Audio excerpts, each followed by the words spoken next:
हरि ओम श्री गुरुभ्यो नमः। हरि ओम।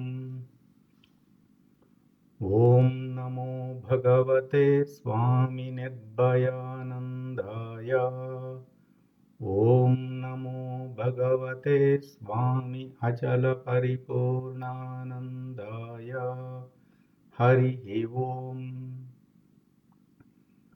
गुरुर्ब्रह्मा गुरुर्विष्णुः गुरुर्देवो महेश्वरः। गुरुः साक्षात् परं ब्रह्म तस्मै श्री गुरवे नमः।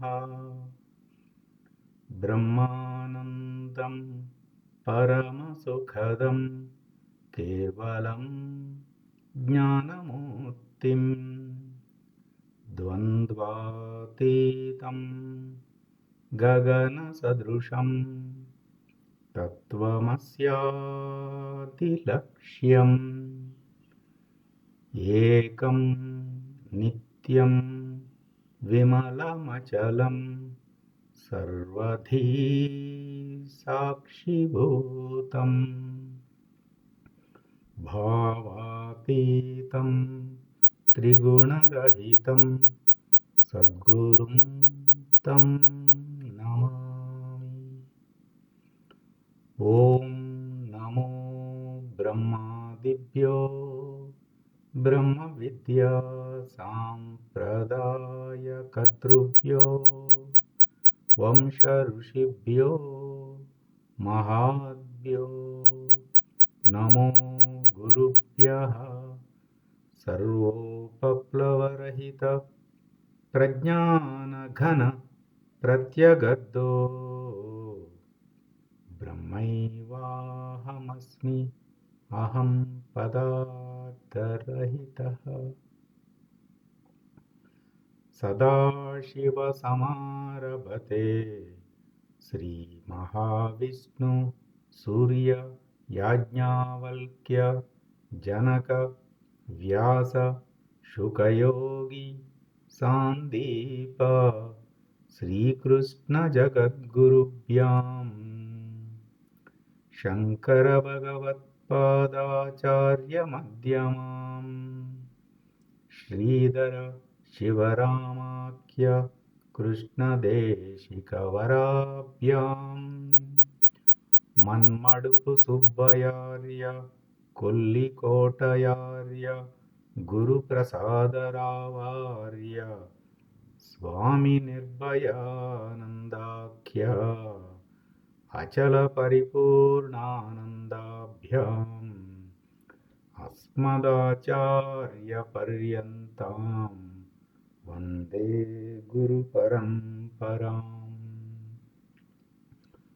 ॐ सहना भवतु सहनौ भुनक्तु सह वीर्यं करवावहै तेजस्विनावधीतमस्तु मा विद्विषावहै।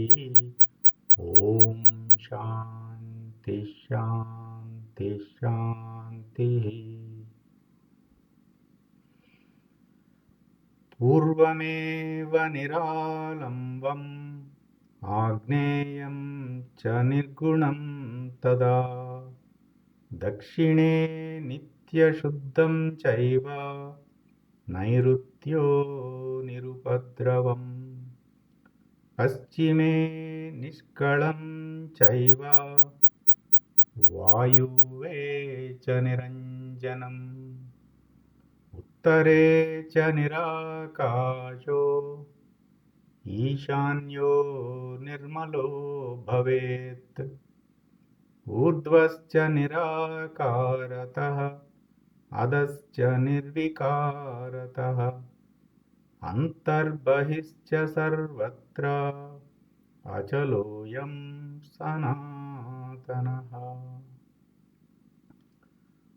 ॐ निर्भयानन्दाय विद्महे अचलपरिपूर्णाय धीमहि तन्नो परात्पर प्रचोदयात्।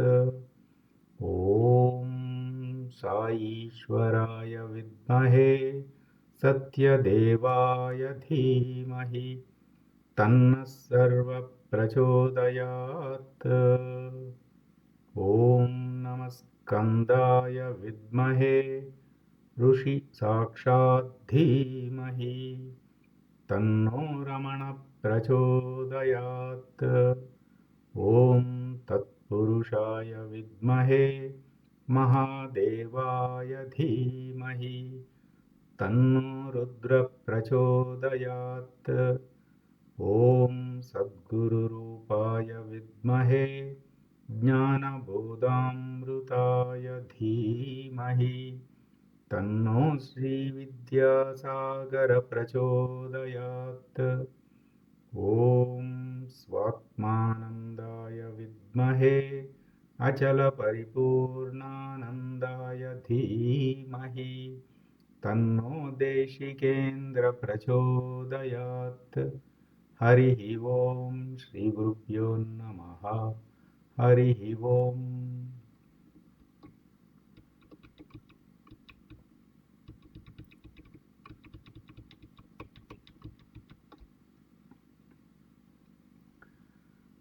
అవిరోధితయా కర్మ నా విద్యాం వినివర్తయేత్ విద్యా విద్యాం నిహంత్యేవ తేజస్తిమిరసంగవత్.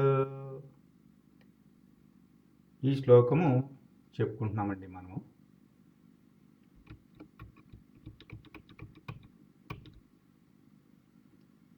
అయితే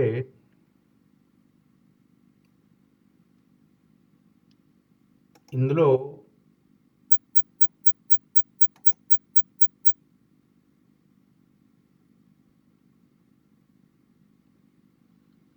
ముఖ్యంగా ఈ గురువాక్యంలో మిగతావన్నీ మనము ప్రస్తావించుకున్నాం, కానీ దీన్ని ప్రస్తావించలేదు నిన్న. మెలకువలో కలలో ప్రకాశాన్ని మాత్రమే గుర్తుపట్టేటటువంటి అభ్యాసం చేయగా నిద్రలో కూడా ప్రకాశాన్ని గుర్తుపట్టవచ్చు. చిన్న నిద్రలో గుర్తుపడితే పెద్ద నిద్రలో కూడా గుర్తుపట్టవచ్చు. ఇది అర్థం కావాలంటే మొదట భగవాన్ రమణుల దగ్గరికి ఒక ఆవిడ వెళ్ళారట. వెళ్ళి, నాకు మీరు అన్నీ చెప్తున్నారు కానీ నాకు అక్షర జ్ఞానం లేదు, పుస్తక జ్ఞానం లేదు, నాకు అసలు ఏమీ తెలియదు, మిమ్మల్ని నమ్ముకున్నాను, నాకు అర్థమయ్యేటట్టు తేలిగ్గా చెప్పండి, నాకేమీ తెలియదు అన్నదట. అడిగితే రమణులు, నీకు చెప్పడం చాలా తేలికమ్మా, వీళ్ళందరికీ వాళ్ళు తెలుసు అనుకుని వస్తున్నారు, ఏమీ తెలియదు అన్న వారికి చెప్పడం చాలా తేలిక అని. నీకు వివాహం అయింది కదా, నువ్వు పుట్టింటికి వెళ్తూ వస్తూ ఉంటావా అని అడిగారట. అప్పుడప్పుడు వెళ్తానండి, వస్తూనంటాను. మరి ఎట్లా వెళ్తావో ఎట్లా వస్తావో నీకు తెలుసా అన్నారు. ఎందుకు తెలియదండి, మా పుట్టిల్లు కదండి, నేను అర్ధరాత్రి అయినా సరే నేను వెళ్ళగలను, రాగలను, నాకు చాలా స్పష్టంగా తెలుసండి అని చెప్పారట. ఇప్పుడు ప్రతిరోజు అదేవిధంగా ప్రతిరోజు నిద్రలోకి ఎలా వెళ్తున్నావో మళ్ళీ ఎలా వస్తున్నావో మెలకువలోకి, ఇదంతా తెలిసి తెలివితో జరిగేటట్లు చేయమని చెప్పారు. సాధన సూచన వాక్యం అన్నమాట. అంటే ఇది చాలా లోతైన సూచన అండి. ఇక్కడ మొదట ఏం చెప్పారు, మన ఈ సాధన అంతా దేనికి? పునరావృత్తి రహితము. అంటే మళ్ళీ మనము మాతృగర్భంలో చీకటిని అనుభవించాము, నిద్రలో చీకటిని అనుభవించాము. ఈ దేహ పతనానంతరము మళ్ళీ అదో మార్గంలో, కృష్ణ మార్గంలో కాకుండా శుక్ల మార్గంలో, ఊర్ధ్వగతిన వెలుతురు మార్గంలో ప్రయాణించాలి. మళ్ళీ చీకటి మార్గంలోకి వెళ్ళకూడదు. అది పునరావృత్తి రహిత మార్గము. మళ్ళీ చీకటి మార్గం అయితే మళ్ళీ ఇంకొక మాతృగర్భం వెతుక్కుంటూ ప్రయాణం చేయవలసి వస్తుంది. అప్పుడు మళ్ళీ చీకటి వస్తుంది అని కదా. అంటే శరీర పతనానంతరం అంటే పెద్ద నిద్ర. అప్పుడు మనకి ఈ శరీర ప్రాణ ఇంద్రియాలు ఏమీ లేవు కదా, బుద్ధి కూడా లేదు కదా. మరి అప్పటికి ఇప్పుడే సాధన చేయమంటున్నారన్నమాట. ఏమని? ఈశ్వరుడు ఒక వరం ఇచ్చాడనమాట. ఏమిటి? రోజు పోయే చిన్న నిద్ర ఉంది కదా, ఈ చిన్న నిద్ర కూడా ఆ పెద్ద నిద్ర వంటిదే. కనుక ఈ చిన్న నిద్రలో ప్రకాశంను గుర్తుపడితే రేపు శరీర పతనానంతరము ఆ ప్రకాశ మార్గంలోనే, ఊర్ధ్వ మార్గంలోనే నువ్వు ప్రయాణం చేస్తావు అన్న అభయం ఇచ్చారన్నమాట. మరి ఈ చిన్న నిద్రలో ఎట్లా గుర్తుపట్టాలి? ఈ చిన్న నిద్రకి మెలకుకి మధ్యలో మళ్ళీ ఒక కళ, సగం మెలకువ సగం నిద్ర అన్న కళ ఒకటి ఉంది కదా. మరి ప్రకాశాన్ని మెలకువలో ఎలా గుర్తుపట్టాలి, కళలో ఎలా గుర్తుపట్టాలి, నిద్రలో ఎలా గుర్తుపట్టాలి? చిన్న నిద్రలో ఇది తెలుసుకోవాలంటే నిద్రా సమాధి అనే ఒక గురుబోధ ఉన్నదండి. ఆ గురుబోధ అందులో చాలా చక్కగా సూచనలు చేశారు గురువుగారు. అందులో ఏం చెప్పారంటే,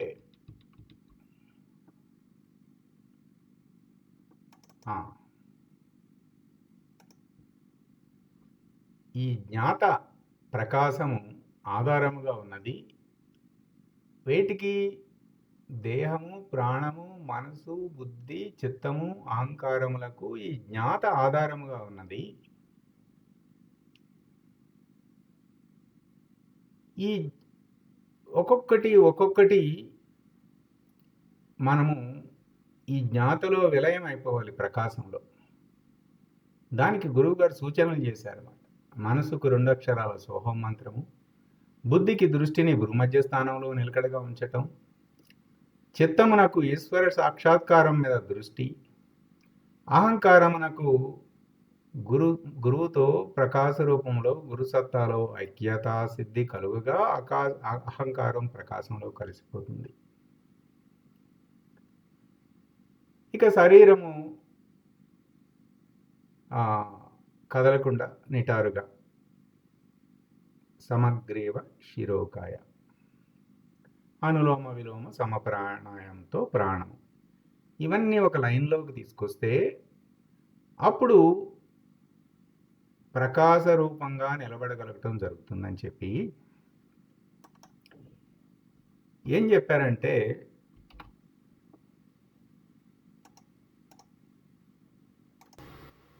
కొన్ని సూచనలు చేశారండి. మనము ఇప్పుడు 23 మంది ఉన్నాము. మనందరము కూడా ఆ ప్రాసెస్ చేద్దాం. సుమారు ఒక 30 నిమిషాలు పడుతుంది. గురువుగారి సూచనలు వస్తూ ఉంటాయి. అందరూ గురువుగారి సూచనలు ఫాలో అవుతూ ఎక్కడి వారు అక్కడే చక్కగా నిటారుగా కూర్చుని ఆ ప్రాసెస్ మనందరము చేద్దాం. అందరికీ అంగీకారమేనా? మీరేమి స్క్రీన్ మీద ఏమి చూడాల్సిన పని లేదు, చదవాల్సిన పని లేదు. వింటూ ఉండటమే.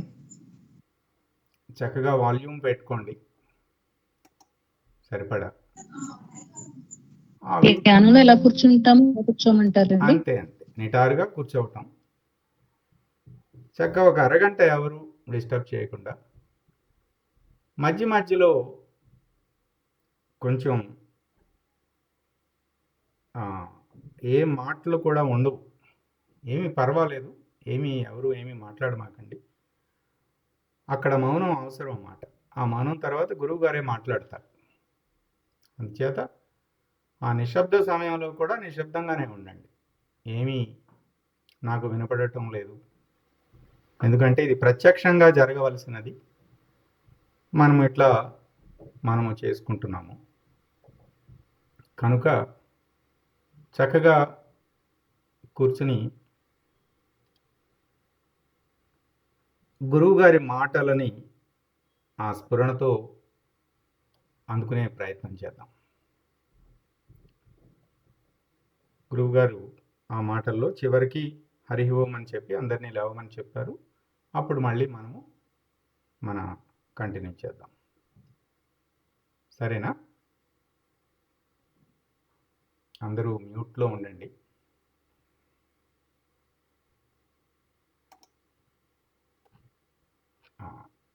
అందరూ మ్యూట్లో ఉన్నారు.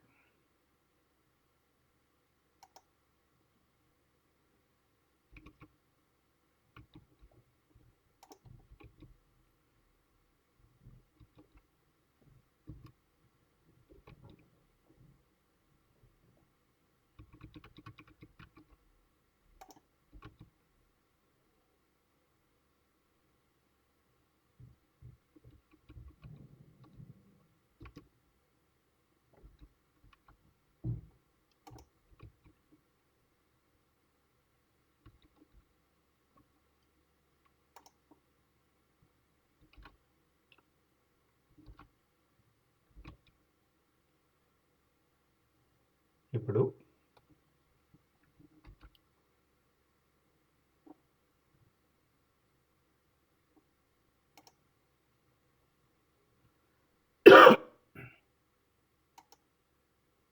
ప్రారంభిద్దాం.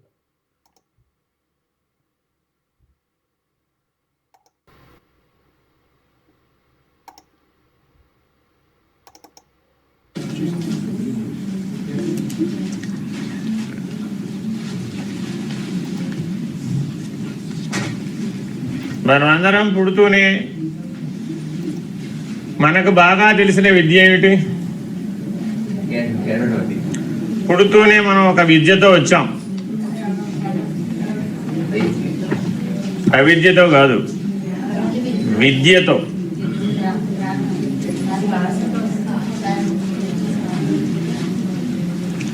నిద్ర. పుట్టిన పిల్లవాడు ఎప్పుడు ఏం చేస్తాడండి? అప్పుడప్పుడు లేస్తూ ఉంటాడు, మళ్ళీ పడుకుంటాడు.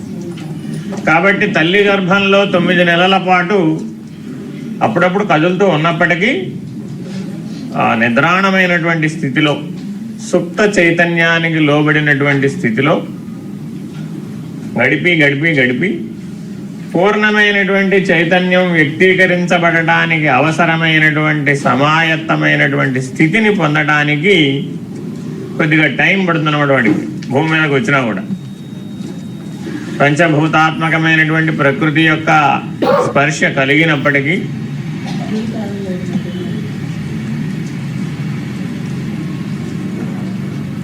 మాతృదేవత యొక్క స్పర్శ ప్రభావం చేత ప్రేరణ పొందినప్పటికీ పూర్ణమైనటువంటి చైతన్యాన్ని, వికాసాన్ని పొందడానికి సిద్ధపడి వ్యక్తీకరించబడటానికి ఈ నిద్ర అనేటటువంటిది ఉపయుక్తమైనటువంటి విద్య. నిద్రకు సంబంధించినటువంటి ఒక సూచన వాక్యం ఉంది. ఆ సూచన వాక్యాన్ని ఆధారంగా చేసుకుని మనం దీన్ని విశ్లేషించాల్సిన అవసరం ఉంది. అచల సాంప్రదాయంలో నిర్నిద్ర అనే అంశాన్ని వాడుతూ ఉంటారు. ఈ నిర్నిద్ర అన్నది ఒక స్థితిని సూచిస్తుంది. నిద్రలో అతి భద్రముగానున్నది నిజమైన విద్య. నిద్రలో అతి భద్రముగానున్నది నిజమైన విద్య. దానిని ఇట్టిదని తెలిపిన వాడే నిజమగు శివయోగి. దానిని ఇట్టిదని తెలిపిన వాడే నిజమగు శివయోగి. ఇదొక సూచన. ఎప్పటికైనా మనం అంటే ఈ ఆత్మవిద్యలో ప్రవేశించినటువంటి వారందరూ, ఆత్మ విచారణ చేసేవారందరూ, జ్ఞానాన్ని పొందాలనుకున్న వారందరూ, ముక్తిని సాధించాలనుకున్నవారు, మోక్షాన్ని సాధించాలనుకున్నవారు, ముముక్షువులు అందరూ ఎప్పటికైనా సరే ఈ నిద్రాస్థితిని సాధనగా మార్చుకుని సమాధి నిర్ణయాన్ని పొందవలసినటువంటి అవసరం ఉన్నది.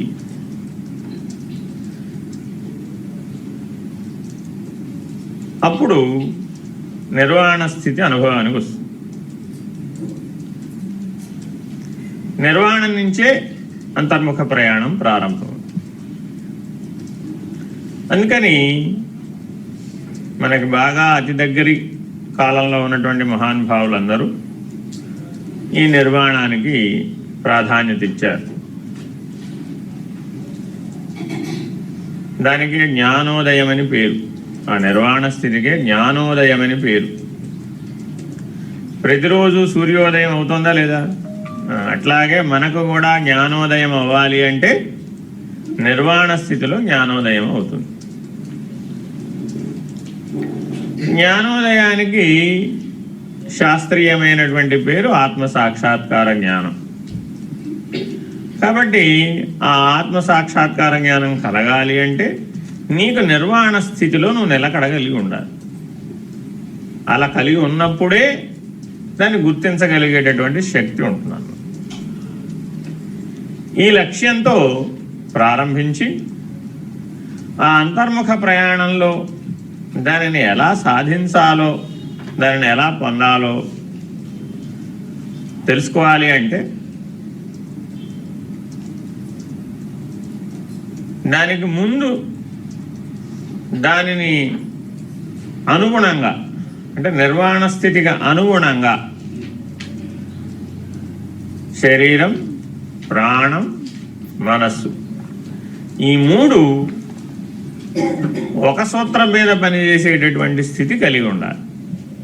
అంటే ఈ మూడు వేరువేరుగా పనిచేస్తూ ఉంటే వేరువేరు తలాలలో, వేరువేరు విషయాలలో, వేరువేరు వ్యవహారాలలో గనక నువ్వు నిమగ్నుడవై ఉంటే నిర్వాణం అసాధ్యం.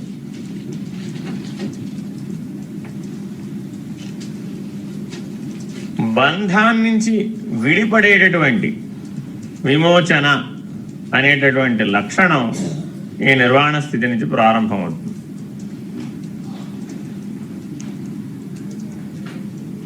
కాబట్టి ప్రతి ఒక్కరూ తప్పక శరీర, ప్రాణ, మనస్సులను ఒక సూత్రం మీదకు తెచ్చేటటువంటి సాధన సహజమైన పద్ధతిగా చేయాలి. అంటే ఇందులో అసహజమైన పద్ధతులు చాలా ఉన్నాయి, తీవ్రమైన పద్ధతులు కూడా చాలా ఉన్నాయి. కాబట్టి అలాంటి వాటి జోలికి వెళ్లకుండా శాంతమైన సహజమైన విధానాన్ని ఆశ్రయించాలి. ఎందుకంటే మనలో ఎందులో కన్నా ప్రవేశించమనంగానే ఆ ఒక ఉద్వేగం, ఒక దూకుడు వస్తుందన్నమాట.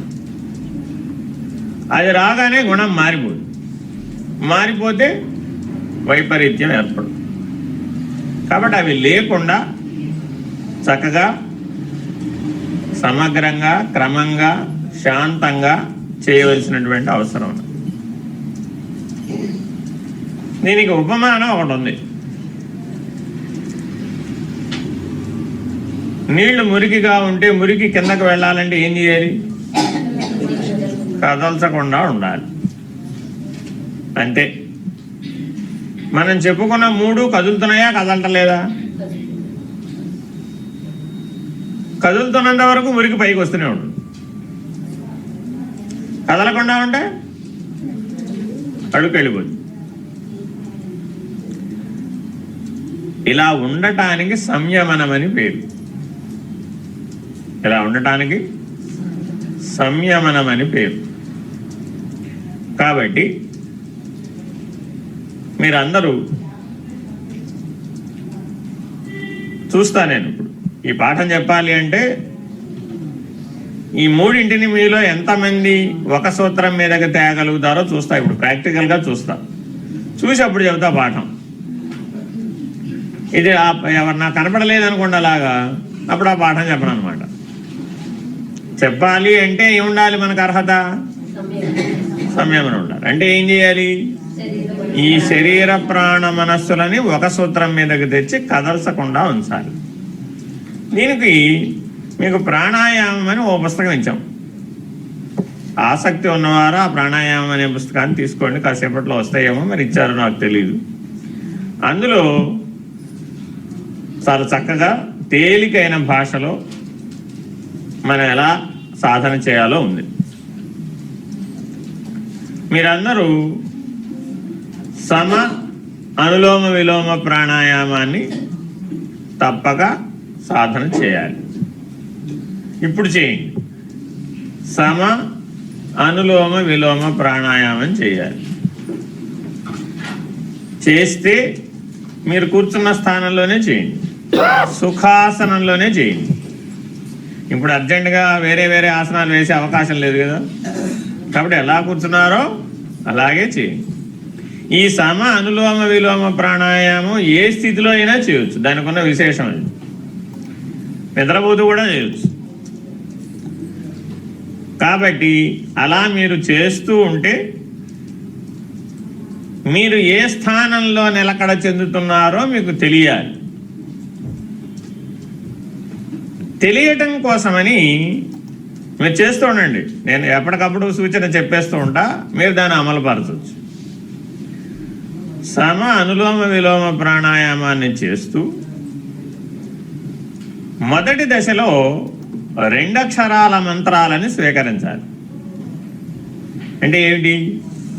శివ, రామ, కృష్ణ, సాయి, ఈశ, సోహం, హంస అని 2 అక్షరాలే. ఒకటి ఉచ్ఛ్వాసానికి, ఒకటి నిశ్వాసానికి అనుసంధానం చేయాలన్నమాట.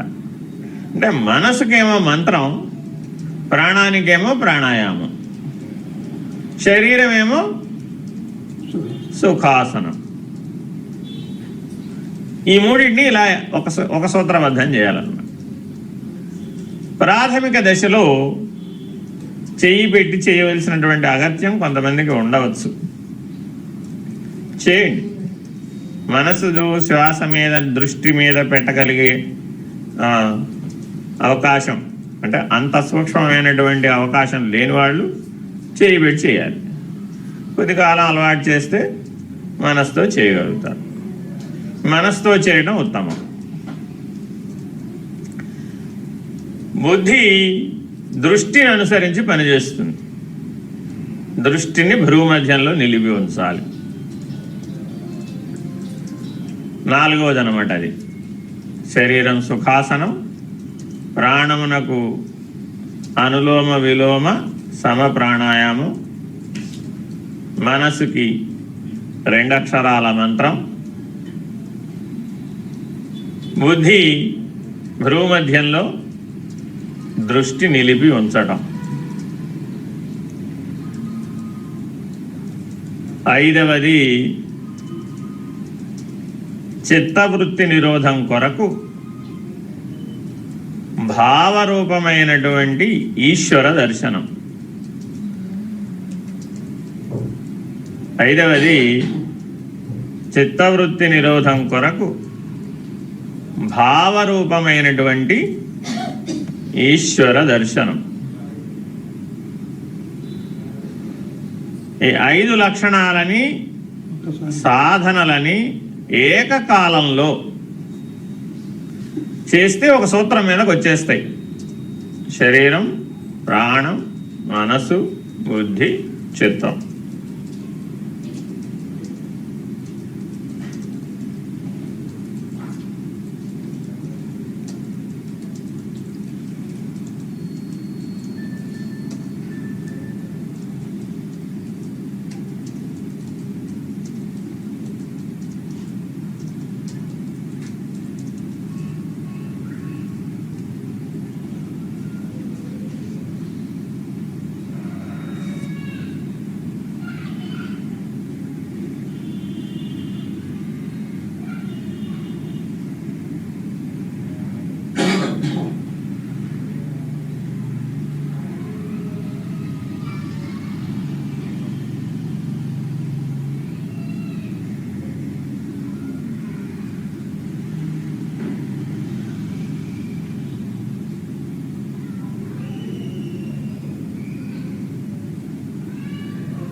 ఆరవది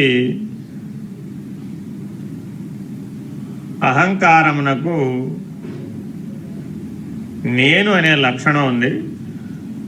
ఆ నేననే లక్షణాన్ని భావరూప ఈశ్వర దర్శనంతో ఐక్యత చెందించడం. ఏ దర్శనం అయితే నువ్వు పొందుతున్నావో అది సద్గురువు కానీ, ఈశ్వరుడు కానీ, ఇష్టదైవం కానీ, ఆ దర్శనంతో ఏకత్వానుభూతిని పొందటం. పొందితే అంతఃకరణం జ్ఞాతలో కలిసిపోతుంది.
మీ ఊపిరి మీకే పెద్ద శబ్దంతో వినపడుతూ ఉన్నటువంటి నిశ్శబ్దం.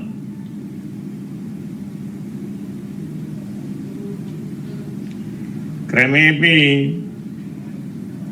ప్రాణవేగం తగ్గిపోతూ వస్తుంది.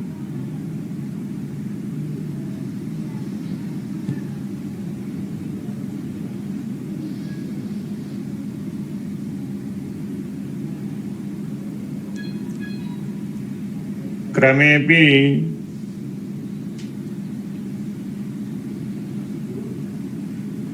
ప్రాణవేగం తగ్గిపోతూ వస్తుంది.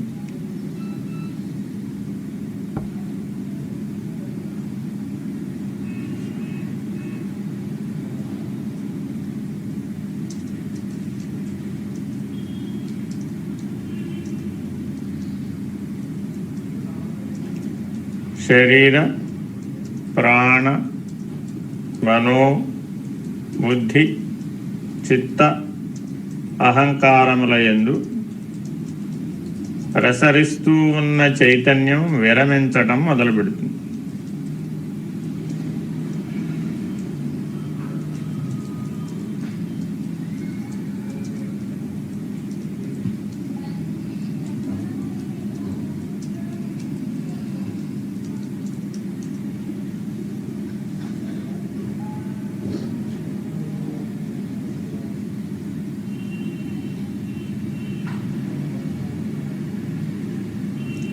కదలగలిగి సశక్తమై ఉన్నటువంటి సర్వేంద్రియములు శక్తి వినిమయం నిరోధించబడి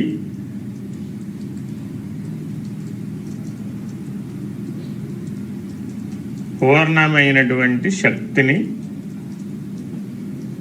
పొందుతూ ఉన్నాయి.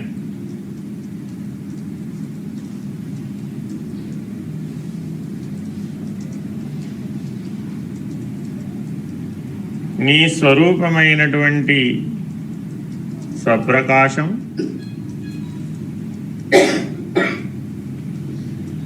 నీ ఫాల భాగంలో ప్రత్యక్షమవుతుంది.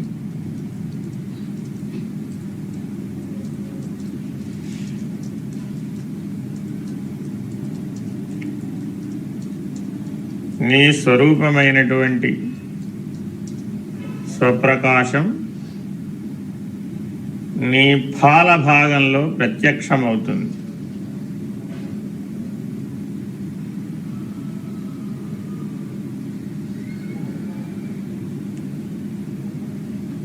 ఆ ప్రకాశమే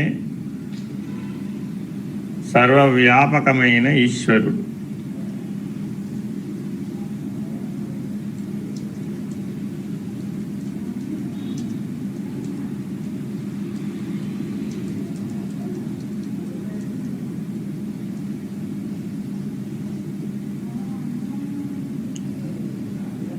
ఆ ప్రకాశమునకు ఆధారభూతమైన బిందుస్థానము సహస్రారం.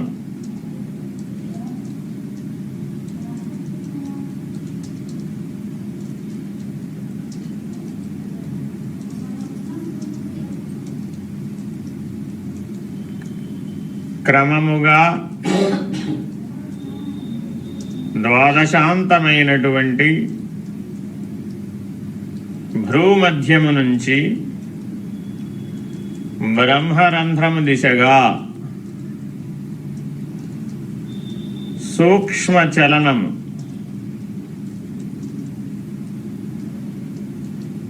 స్థిరమై శాంతమై తేజోదీపకమై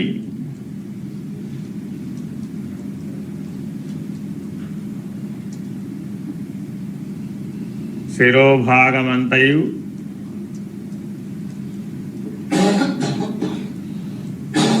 దేహమంతయు వ్యాపకమై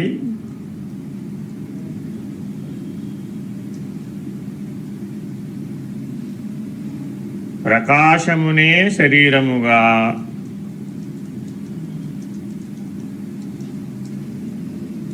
ధరించి ఉన్నావు.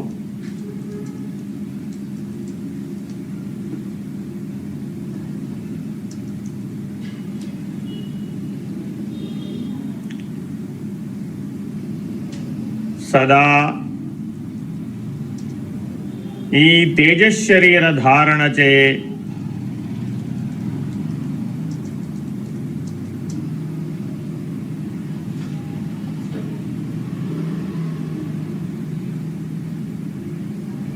నీ సర్వేంద్రియములు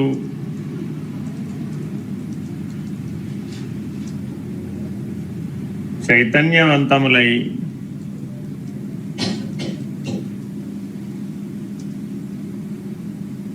స్వాత్మ ప్రకాశమైన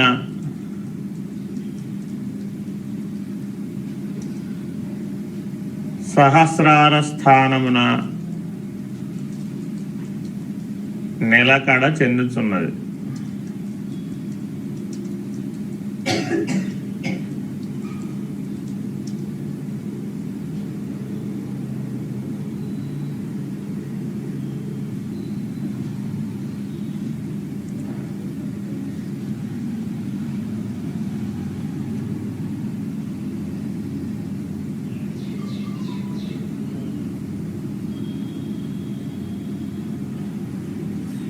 ఇట్టి స్వప్రకాశ తేజోమండలమందు స్థూల సూక్ష్మ కారణస్పర్శలు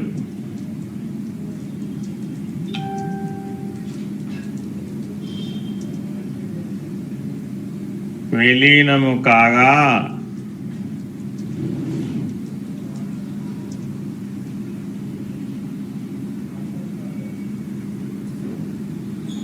బిందు మధ్యమందు మాత్రమే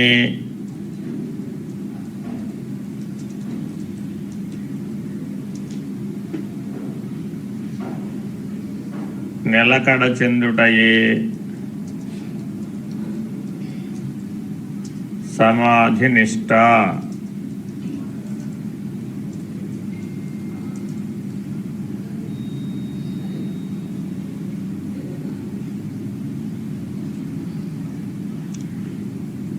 ఈ స్థానమందు నిలకడ చెంది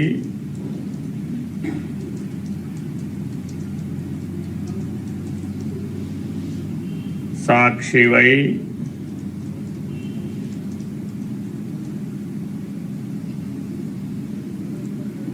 అభిమాన త్యాగము చేసి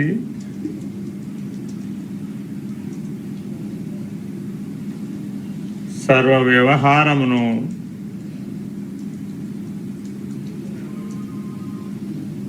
కర్మకు అతీతమై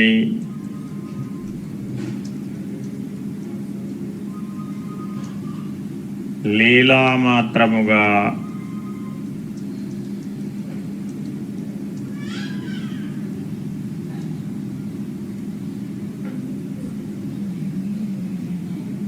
దేహాత్మభావము నుంచి విడివడి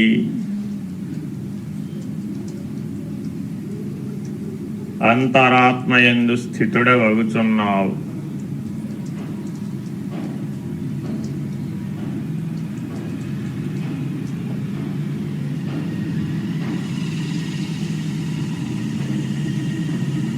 ఈ ప్రాణ నిరోధము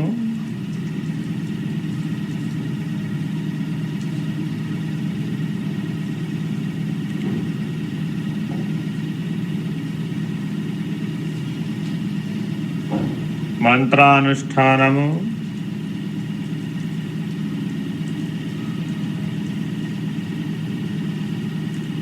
దృష్టి యందు నిలకడ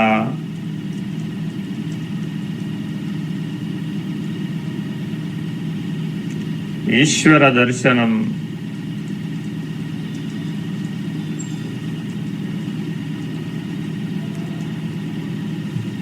స్వప్రకాశ సాక్షాత్కార హేతువై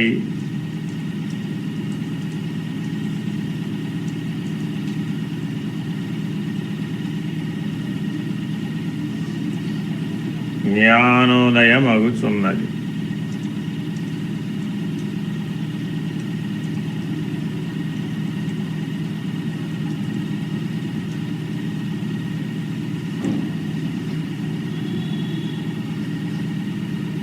ఎచట చూచిన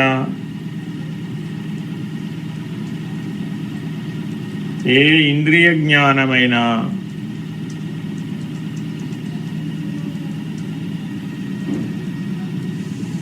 ప్రకాశ రూపముగానే గుర్తించబడుచున్నది.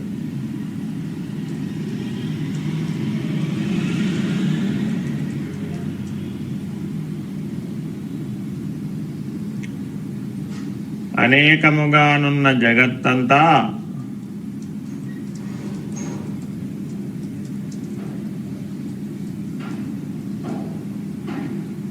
ఈ ప్రకాశమందే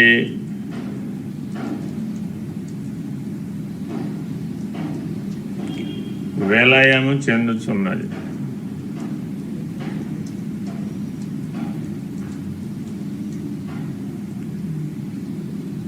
నేను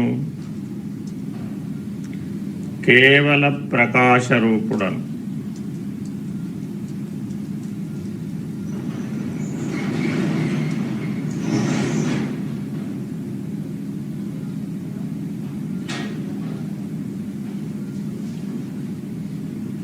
తేజోరూపముగానున్న సృష్టి ఎందంతటా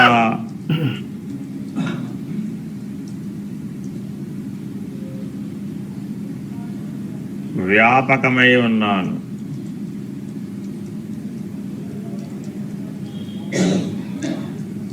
సర్వసృష్టి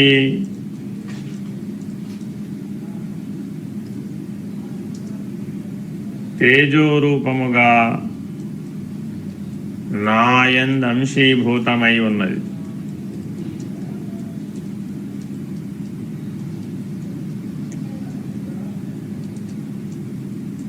నేను కేవల ప్రకాశ రూపుడను.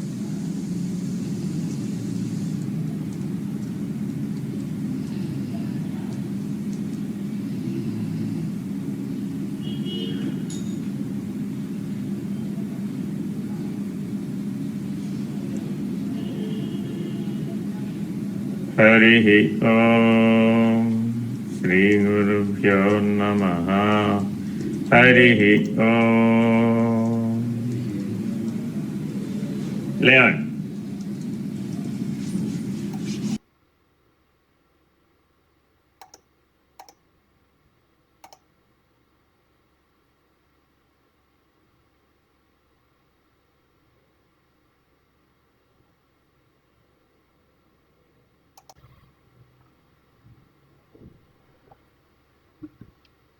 హరి ఓం.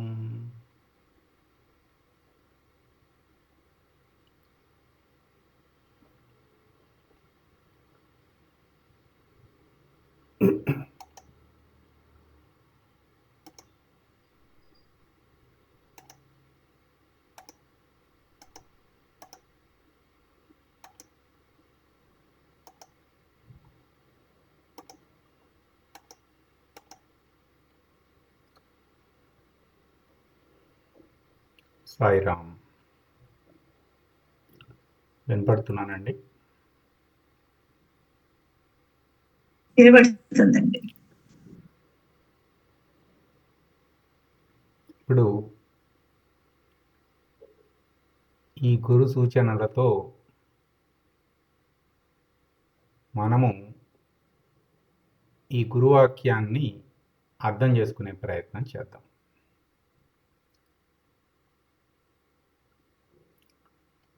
అంటే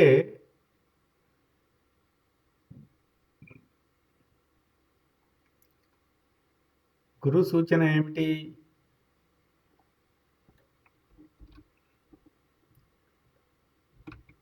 చాలా ముఖ్యమైన సూచన.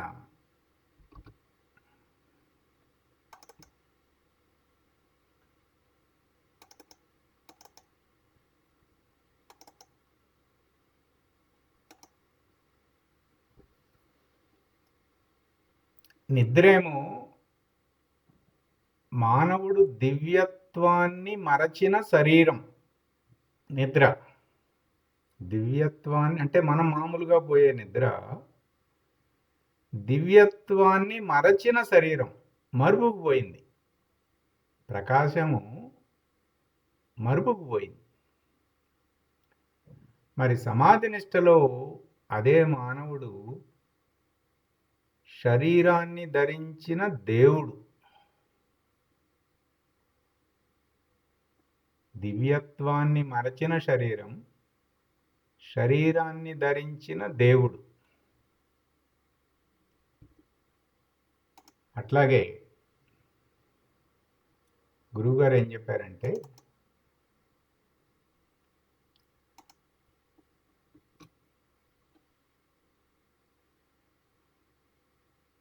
నిద్రలో మునగకూడదు, బుడుంగున మునగకూడదు. నిద్రలో మునగకుండా ఉండేటటువంటి ఈత నేర్చుకోవాలి. అంటే ఆ గురు సూచనల ప్రకారము బుద్ధిని, దృష్టిని భూమధ్యంలో నిలిపి గురువును ఆరాధించి, భావించి, వారితో ఐక్యత చెంది, ప్రకాశ రూపాన్ని పొంది స్వప్రకాశమునే ధరించామని చెప్పి అన్నారు కదా. అలా ప్రకాశ స్థితిలో ఉన్నప్పుడు జ్ఞాత ప్రకాశముగా సాక్షిగా ఉన్నప్పుడు నీ సన్నిధిలో మెలకువ, కళ, నిద్ర జరుగుతున్నాయి. నీ సన్నిధిలో ఆ శరీరము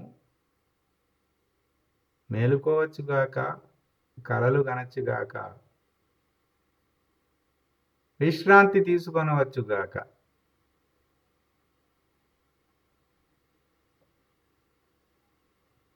జ్ఞాత ప్రకాశము సన్నిధిలో అవి జరుగుతున్నవి. అసలు అవి జరుగుతున్నవా, జరగటం లేదన్న సోయ కూడా లేదు. ప్రకాశముగా ఉండుట. నిద్రలో మునగకూడదు. అంటే తెలివితో నిద్రపోవాలి. తెలివితో నిద్రపోవాలి అంటే తెలివితో ప్రకాశంగా ఉన్నప్పుడు శరీరము విశ్రాంతి తీసుకుంటా ఉంటుంది. ఎందుకని? గురువుగారు చెప్పారు కదా, ఆ అంతఃకరణము, ఆ ఇంద్రియములన్నీ మామూలుగా శక్తి వినిమయం జరిగిపోతూ ఉంటుంది. మనము రమిస్తూ ఉంటే శక్తి వినిమయం జరుగుతుందన్నమాట. రమిస్తూ ఉంటే మనం ఎంతకాలం రమించాం కదా, ఇప్పుడు ఏం చేస్తున్నాము? విరమించాలన్నమాట. విరమించి ఈ కర్మేంద్రియములు, జ్ఞానేంద్రియములు, విషయ పంచకము, ప్రాణేంద్రియములు, అంతఃకరణం నుంచి విరమించగా శక్తి వినిమయం జరగటం లేదు. శక్తి వినిమయం జరగకపోయేసరికి జ్ఞాత ప్రకాశము ఆ ఇంద్రియములపై ప్రతిబింబిస్తూనే ఉన్నది. ఆ గోళకములపై వినిమయం ఏమో ఆగిపోయింది. అవి శక్తిని పూరించుకుంటున్నాయి అన్నమాట. అప్పుడు శక్తిమంతములు అవుతున్నాయి. ఇది జరుగుతుందన్నమాట. అందుకని దానివల్ల ఏమి అలసట ఏమీ రాదు. శరీరము, ఇంద్రియములు ఇంకా చక్కని విశ్రాంతి తీసుకుంటాయి అన్నమాట. అట్లాగే ఒక ఉపమానం చెప్పారండి. నిద్ర చీకటిలోకి జారిపోవుట అంటే జ్ఞాత ప్రకాశాన్ని తెలియకుండా నిద్రలోకి జారిపోవుట. గురువుగారు ఒక మాట అన్నారండి, నిద్రని నమ్మినంతగా మీరు గురువాక్యాన్ని నమ్మటం లేదని. చాలా ఒక రకంగా చెప్తే చెంప మీద పెట్టి కొట్టినట్టు మాట. చూడండి, మనం చాలా సిగ్గుపడాల్సిన మాట. మీరు నిద్ర నమ్ముతున్నారు. ఇలా పడుకుంటే కళ్ళు మూసుకుంటే నిద్ర వస్తుందని నమ్ముతున్నాము, బాగా నమ్ముతున్నాము, బాగా విశ్వాసం ఉంది కదా, అందులోకి జారుకుంటున్నాం కదా. అదే గురువాక్యం మీద విశ్వాసంతో నిద్ర వస్తుంది అని ఎంత గాఢంగా విశ్వసించి నిద్రలోకి జారుకుంటున్నామో, అంతే గాఢంగా గురువాక్యంపై విశ్వసించి జ్ఞాత ప్రకాశాన్ని గుర్తిస్తే అయిపోయింది పని. జారి పడకుండా తెలివితో అడుగులు జాగ్రత్తగా వేసి జ్ఞాతగా స్వప్రకాశ స్థితిలో మెలకువగా ఉండుట.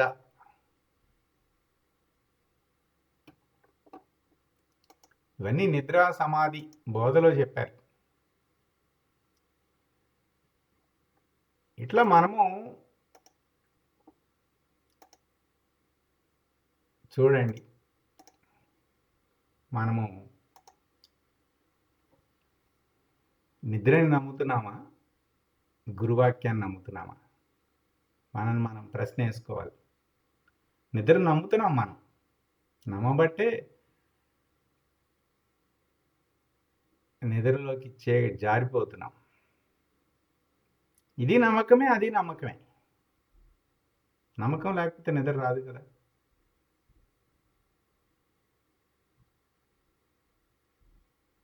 ఇది మనందరము కొంచెం మనం ఆత్మవిమర్శ చేసుకోవాలి, విచారించాలి. ఎవరికి వారు నేను అజ్ఞానాన్ని, నిద్రని నమ్ముతున్నానా, గురువాక్యాన్ని నమ్ముతున్నానా అనేది చూసుకోవాలి. పైకి చెప్పటం వేరు, అంతరాత్మలో ఆ భావన ఉండాలి.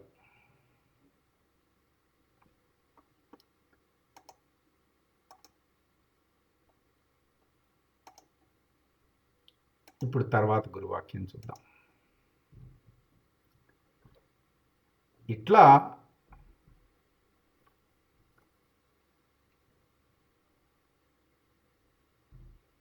ఉన్నది ఉన్నట్లుగా ప్రకాశమును తెలియబడినప్పుడు, ఉన్నది ఉన్న ప్రకాశం తెలిసిపోయింది కదా, ఇంకా ఉన్నది తెలియకపోవటం అనే అధ్యాస లేదు, లేనిది తెలియబడటం అనే ఆవాస లేదు. ఇదే దీన్నే అగ్రహణము అనేది అగ్రహణం అన్నా కూడా. అప్పుడు జ్ఞానమే ఉన్నది. ఇక్కడ మనం ఇంతకుముందు చెప్పుకున్నాం త్రిపుటి. ఎన్ని త్రిపుటులు ఉన్నా అన్ని త్రిపుటులకు మామిడి పండు తిన్నవాడు ప్రమాత, మామిడి పండు ప్రమేయం, మధురంగా ఉండుట ప్రమాణం. ఈ ప్రమాత విషయ పంచకం వైపు తిరిగితే అప్పుడు పునః ప్రమేయం వైపు, ప్రమాణం వైపు ప్రేరణను పొందుతున్నాడు. అంటే మనము గుణకర్మ చేసి మళ్ళీ పునరావృత్తి సహితమై మళ్ళీ శరీర పతనానంతరము మళ్ళీ మాతృగర్భం వెతుక్కుంటూ వెళ్ళిపోతున్నాం. అట్లా కాకుండా ఈ ప్రమాత స్వరూప జ్ఞానం వైపు తిరిగితే అప్పుడు పునః ప్రమేయం వైపు, ప్రమాణం వైపు ప్రేరణను పొందటం లేదు. అంటే త్రిపుటికి సాక్షిగా ఉంటున్నాడు. ప్రమాత స్వరూప జ్ఞాననిష్టలో ఉంటే అతనికి కర్మచక్రంతో పని లేదు. ఇది ఒక పెద్ద మాట అండి. అంటే 2 చక్రాలు ఉన్నాయట. ఈ కర్మచక్రం అంతా ఈ పిండాండ పరిధి అజ్ఞాన జనితం. బాల్య యౌవన కుమార వృద్ధాప్యాలు, జీవభావము, పిండాండాలు ఉత్పన్నం అవటం, పిండాండాలు పడిపోవటం. అయితే ఇందులో నుంచి బయటికి రావాలంటే మనం ఒక మెట్టు పైకి ఎక్కాలి. కాలచక్రంలో ఉండాలి.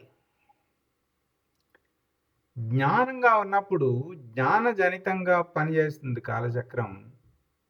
కాలచక్రంలో అక్కడ ఉంటే అప్పుడు ఇందులో నుంచి బయటికి రావచ్చు. అంటే ఒక మెట్టు పైన ఉంటే కింద మెట్టులో నుంచి మనము దాటిపోవచ్చు. పిండాండం అనే పరిమితిని దాటాలంటే కాలచక్రాన్ని స్వీకరించాలి. ఆ తర్వాత మళ్ళీ కర్మచక్రము కాలచక్రంలో భాగము. అవి సృష్టి స్థితి లయాలు. అక్కడ దివ్యభావం, బ్రహ్మాండాలు. ఒక సూర్యమండలం ఒక బ్రహ్మాండం అనుకుంటే అటువంటి సూర్యమండలాలు ఉసిరివేయబడుతున్నాయి కృష్ణబిలంలో నుంచి, లయమైపోతున్నాయి కృష్ణబిలంలో. అక్కడ ఉత్పత్తి లయములు. ఆ పరిమితిని కూడా దాటాలంటే ఆ తర్వాత ఇంకా పూర్ణ బోధ. ఆ పైన కాలచక్రాన్ని దాటటం అంటే మొట్టమొదటి మనం కర్మచక్రాన్ని దాటాలి. కాలచక్రం లక్ష్యంగా పెట్టుకుని కర్మచక్రాన్ని దాటి ఆ తర్వాత కాలచక్రాన్ని దాటటం. గురువు గారు లక్ష్యాన్ని అక్కడ పెడుతున్నారు. అప్పుడు కాలచక్రంలో ప్రమాత బ్రహ్మాండ కాలచక్రంలో సాక్షిగా ఉంటే అనేక కోటి బ్రహ్మాండాలు నిప్పురవ్వల వలె పుడుతున్నాయి, పోతున్నాయి. అనేక కోటి బ్రహ్మాండములు ఉత్పన్నము లయం అవటం వలన ములుగృచ్చ సందు లేక ఉన్నటువంటి పరబాహ్యంలో ఏ మార్పు లేదు. ఇది గురువాక్యం. అంతే యథాతథంగా. దీని మీద మనము ఏమీ మాట్లాడకూడదు. అంతే. ఇట్లా ఉంటే అంటే సూర్యుడు స్వప్రకాశం.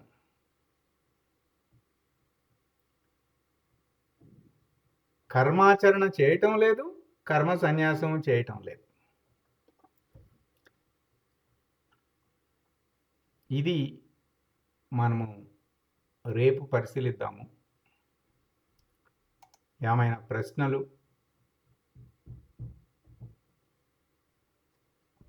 ఉంటే ఏమైనా చర్చ ఎవరైనా షేర్ చేసుకోవటం కానీ ఎవరైనా మాట్లాడతారు?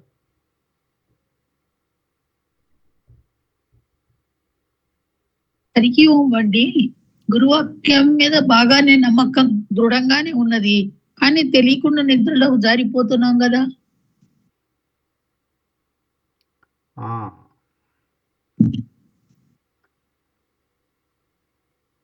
అంటే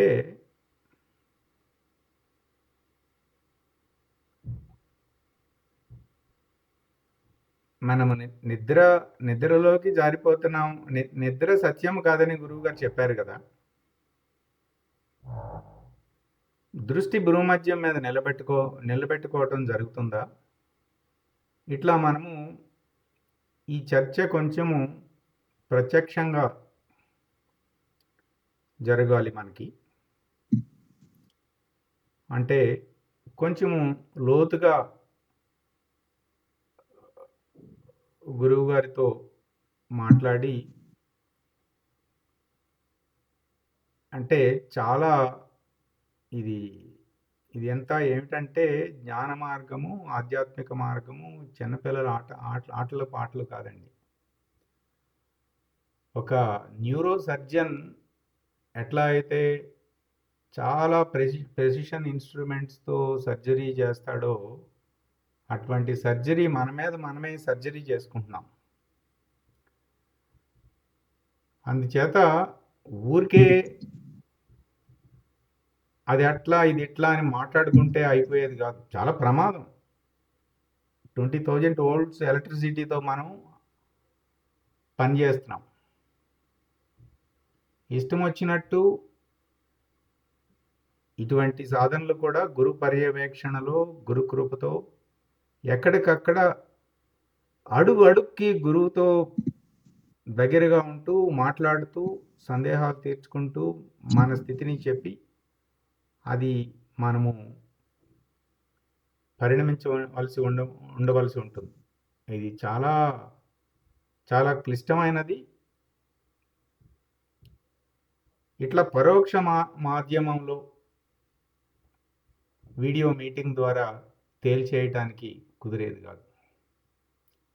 అయితే ప్రత్యక్షంగా గురువు గారిని కలిసినప్పుడు, లేదు కనీసం మనం కూడా కలిసినప్పుడు ఇటువంటి చర్చ చేసుకుందాము.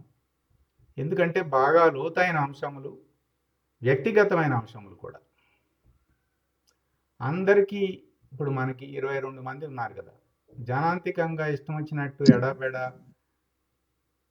చెప్పేస్తే దోషం అవుతుంది. అది వీలు పడదు కూడా. మీ ప్రశ్న సరైనదే. దాని మీద ఇంకా లోతుగా మనము గురువు సమక్షంలో మనము దాన్ని చూద్దామండి. సరేనా? అవునండి, ఇది గురువు సమక్షంలోనే చెయ్యాలి. ఎందుకంటే లాస్ట్ టైం స్వామి ఒకటి చెప్తే నేను దాన్ని ఆచరిస్తా ఉంటే 2 రోజులు అబ్జర్వ్ చేసి నాకు స్వామి చెప్పారు, మీరు దాన్ని అది మీకు పడదు, వద్దు అని చేయకండి అన్నారు. అంటే లోపల చేసే సాధన కూడా స్వామికి ప్రత్యక్షంగా చూస్తారండి. మనది పైకి కనపడే సాధన కాదు. చూసి అప్పుడు అన్నారు, లేదు అది దాన్ని మీరు చేయకండి, 2 రోజులు చూస్తున్నాను నేను అన్నట్టు. చాలా శ్వాసం గురించి నిజానికి గురువు గారు ప్రత్యక్షంగానే బోధించాలి అని చెప్పారు. సరే, మనకి ఈ భౌతికమైన ఈ లిమిటేషన్స్ వలన మనము ఈ వీడియో మాధ్యమాన్ని ఎంచుకున్నాము. అందుకని అందరూ మనము వీలైనన్ని పౌర్ణమి సత్సంగములకు అందరూ రావాలి, మనం ప్రత్యక్షంగా కలవాలి. వెలుగుతున్న దీపము మరొక దీపముని వెలిగించుట, ఇది మరి ఈ యూట్యూబ్లోను ఇట్లా ఈ వాట్సాప్లోనూ అయ్యే పని కాదు. అయితే కొంతవరకు లక్షణాలను తెలుసుకోవటము, అధ్యయనము, విచారణ వరకు ఉపయోగపడుతుంది, కానీ అంతవరకే. అందుచేత గురు దర్శనము, గురు సన్నిధిలో విచారణ, చర్చ, అది మార్పు అక్కడే వస్తుందండి. ఇదంతా మార్పు కొరకే కదా. ఆ మార్పు ఆ గురు సన్నిధిలో ప్రత్యక్షంగా కూడా మళ్ళీ వ్యక్తిగతంగా, జనాధికంగా కాదు, 1-on-1 జరుగుతుంది. అందుచేత మనం దాని గురించి ఎక్కువ మాట్లాడుకుంటే విక్షేపం కలుగుతుంది. అయితే ఈ ఉద్దేశం ఏమిటంటే, మనందరికీ ఈ ప్రాసెస్ ద్వారా ప్రకాశాన్ని ధరించడం అంటే ఏమిటి, ప్రకాశంగా ఉండటం అంటే ఏంటి అనేది ఒక చూచాయగా ఒక అవగాహనకు వస్తుంది. కొంచెం తెలిసిందా అందరికీ? ఏ సూచనల్లో ఏం చెప్తున్నారు ఈ ప్రాసెస్ వల్ల?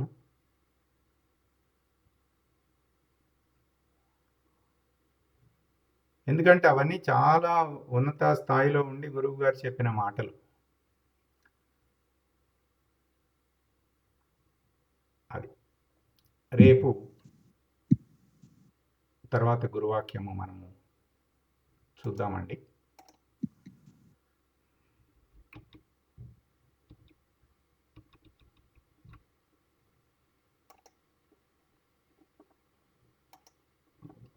ఓం